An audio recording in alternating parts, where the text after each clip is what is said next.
I miss wearing office clothes. Tough times are easier if I'm well dressed.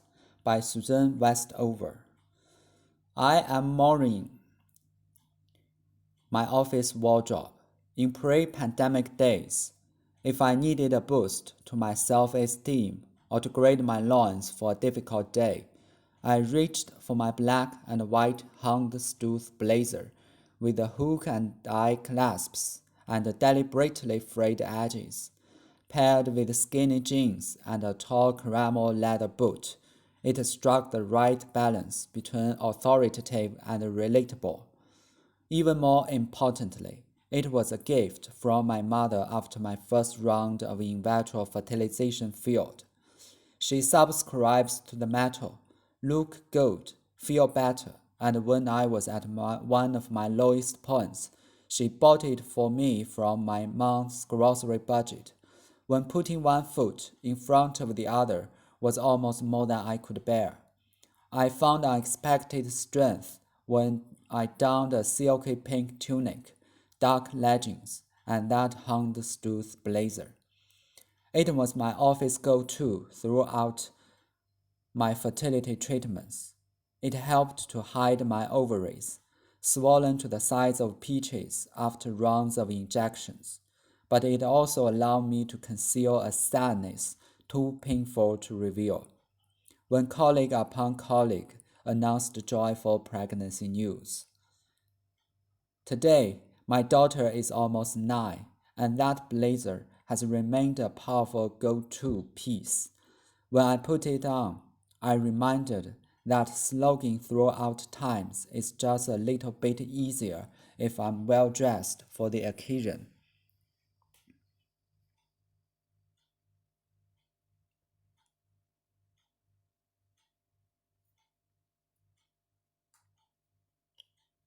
One Year of Daily Blogging Lessons and Insights by Steve Pavlina. Today officially concludes my 1 year daily blogging challenge that I committed to a little over a year ago. I started on December 24th, 2019, and have published a new blog post or video every day since then. So that 374 days in a row if you include today's post. As you can verify from the blog archives, I successfully completed the challenge. I have been blogging every year since I started in 2004, but this is the first year that I've published something new every single day. This was an interesting experience, so I'll share some thoughts about what it was like, some of which might surprise you. I had no doubts that I could and would cross the finish line. As I've noted before, these kinds of challenges are won or lost in our minds before we begin day one. Quitting or skipping a day wasn't a temptation at any point. I was all in with this from the beginning. Partly, partly, I did this as a gift to my future self. It creates some powerful new reference experience. I now know what it's like to publish something every day for more than a year, and for the rest of my life, I'll always know that I'm capable of at least that much. Even 20 years from now, I'll be able to remember that in the wild year of 2020, I published something new every single day. I've created and published more new material this year than in any previous year of my life. I've been earning a living from my creativity since 1994, so I have a lot of years of that behind me. It seems I still have a lot of years of that ahead of me too.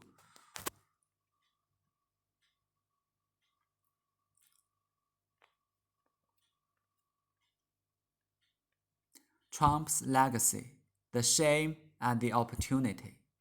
The invasion of the Capitol and the Democrats' victory in Georgia will change the course of Biden presidency. 4 years ago, Donald Trump stood in front of the Capitol building to be sworn into office and promised to end American carnage. His term is concluding with the sitting president urging a mob to march on Congress and then praising it after it had resulted to violence. Being no doubt that Mr. Trump is the author of this lethal attack on the heart of American democracy. His lies fed the grievance. His disregard for the Constitution focused on Congress, and his demagoguery laid the fuse. Pictures of the mob storming the Capitol are the defining images of Mr. Trump's un-American presidency. The Capitol violence pretended to be a show of power. In fact, it masked two defeats.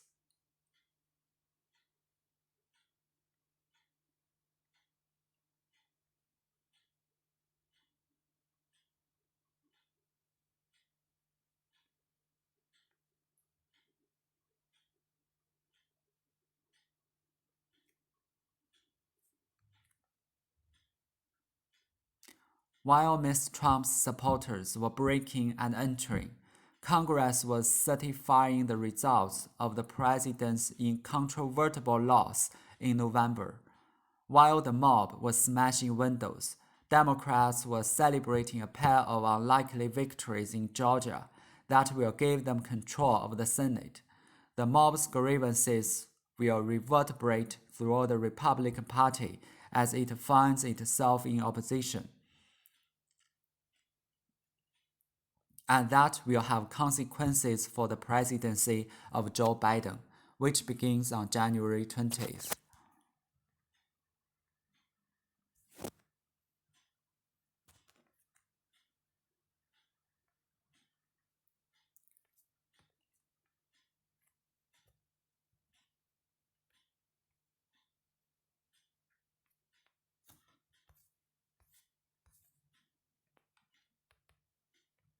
I Love You by Ella Wheeler Wilcox. I love your lips when they are wet with wine and red with wild desire. I love your eyes when the love light lies, lit with a passionate fire. I love your arms when the warm white flesh touches mine in a fond embrace. I love your hair when the strands enmesh, your kisses against my face. Not for me the cold, calm case of a virgin's bloodless love, nor for me the sin's white blaze, nor the heart of a spotless dove, but give me the love that so freely gives, and loves at the whole world's blame. With your body so young and warm in my arms, it set my poor heart aflame. So kiss me sweet with your warm, wet mouth, still fragrant with ruby wine, and say with the fever born of the south, that your body and soul are mine. Clasp me close in your warm young arms, while the pale stars shine above, and we'll live our whole young lives away in the joys of living love.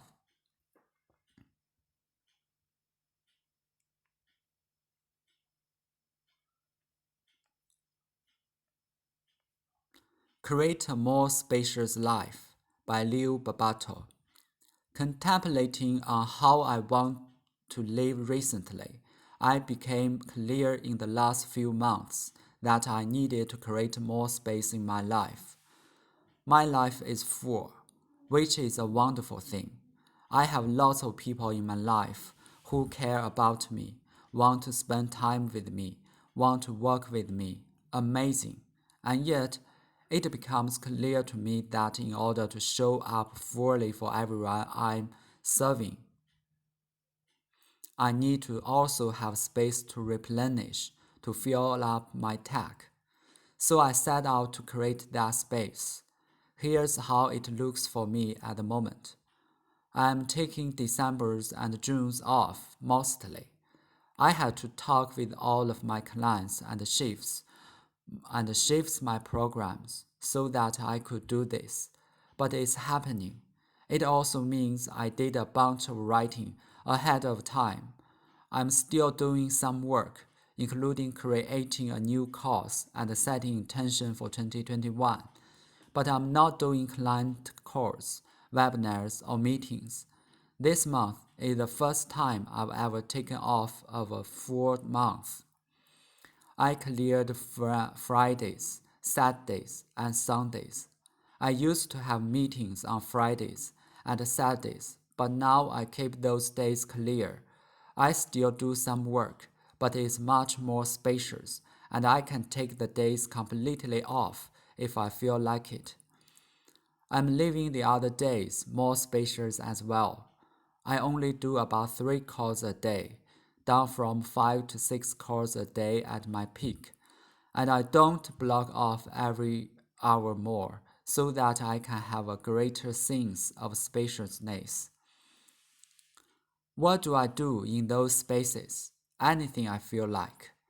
Here are some of my more common ways to use the space. Rest. Head out to nature. Spend some time in solitude. Listen to a podcast. Read with my kids. Hang with my wife. Call my mom, grandma, or siblings to catch up. Read a book. Reflect on bigger picture stuff. Take care of chores. Write a book about my grandmother. Or do whatever work I feel like. I've found that this kind of space is incredibly nurturing, replenishing, life-giving, and so few of us take it for ourselves. I know that not everyone has this kind of freedom, and I'm grateful that I can do it. But I challenge you to see where you are cutting this possibility off for yourself, and see if you could create it.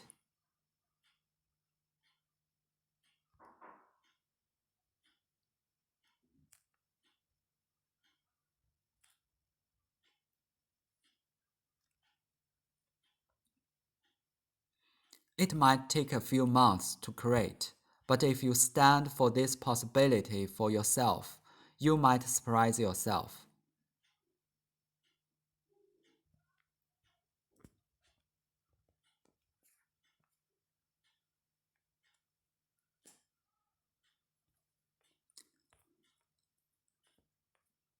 Hypocritic Oath. I swear to fulfill, to the best of my ability and judgment, this covenant. I will respect the hard-won scientific gains of those physicians in whose steps I work, and gladly share such knowledge as is mine with those who are to follow. I will apply, for the benefit of the sick, all measures that are required, avoiding those twin traps of overtreatment and therapeutic nihilism. I will remember that there is art to medicine as well as science, and that warmth, sympathy, and understanding may outweigh the surgeon's knife or the chemist's drug. I will not be ashamed to say I know not, nor will I fear to call in my colleagues when the skills of another are needed for a patient's recovery. I will respect the privacy of my patients, for their problems are not disclosed to me that the world may know. Most especially must I tread with care in matters of life and death. If it is given to me to save a life, all thanks, but it may also be within my power to take a life. This awesome responsibility must be faced with great humbleness and awareness of my own frailty. Above all, I must not play at God. I will remember that I do not treat a fever child, a cancerous growth, but a sick human being whose illness may affect the person's family and economic stability. My responsibility includes these related problems if I am to care adequately for the sick. I will prevent disease whenever I can, for prevention is preferable to cure.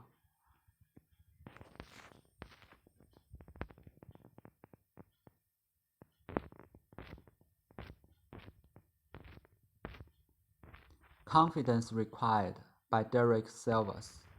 Most of the time, we are working hard, head down, using what we know. We get better and better at it. We make little improvements and keep working. Our expertise and confidence keeps increasing. We can't afford to stop and question everything. We can't go back to school. We have work to do until we don't. Last year, I failed my company. I left my company and decided to start a new one. I wanted to replace my old thoughts with new ones. I had been working hard, doing one thing in one mindset for 10 years, and needed to install a new operating system in my brain. I read a lot of books on business, social psychology, management, behavioral economics, investing cognitive biases, careers, marketing, networking, learning, and communication.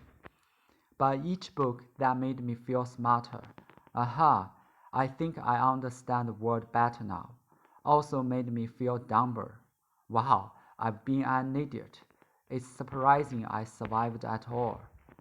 It was all very humbling, so humbling that I found it hard to do anything at all. After all I've learned, I can't believe anyone actually thinks they all succeed in the complex world of business. Don't they see all the really smart people who have tried and failed? I can't believe how foolish I was to start my first company. Just me in my bedroom with no experience, making a little website when I was up against giant IPO founder competitors. I was an overconfident punk, thinking I had the answer and everyone else didn't.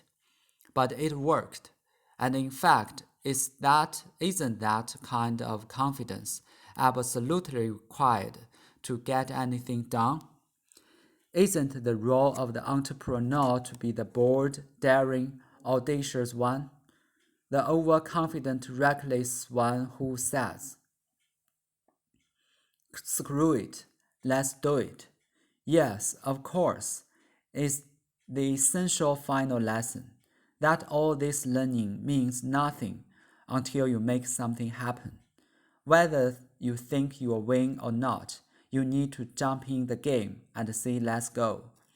Whether your confidence is naive, inspired, or crafted, you need a high horsepower engine to get uphill and go anywhere. And no matter how humbling the lessons of life are, this final lesson is the most important of all. Time to go make something happen.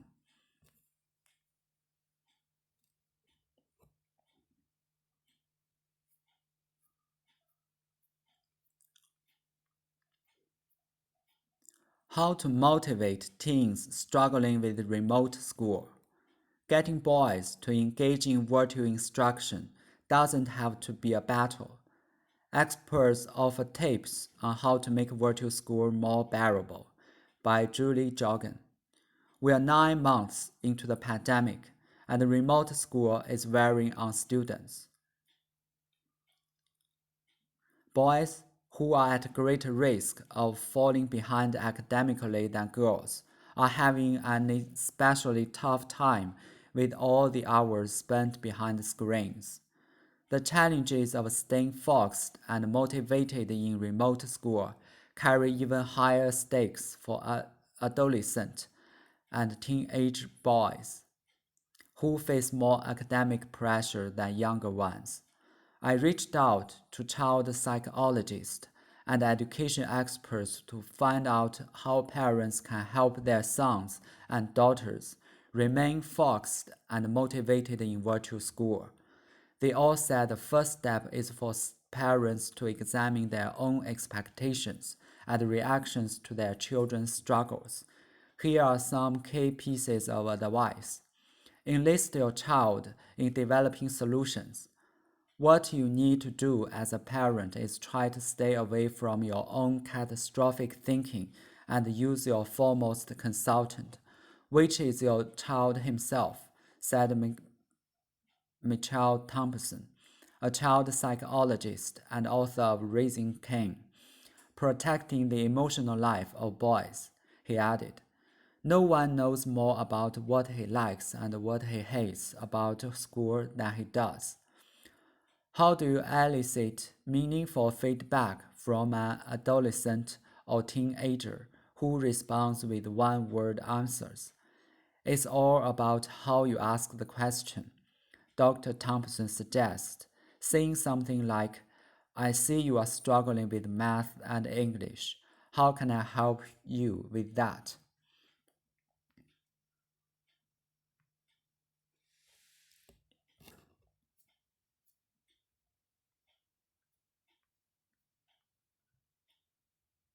The American Tailwind, excerpted from Warren Buffett's 2018 letter to Berkshire Hathaway shareholders. Charlie and I happily acknowledge that much of Berkshire's success has simply been a product of what I think should be called the American tailwind. It's beyond arrogance for American businesses or individuals to boast that they have done it alone.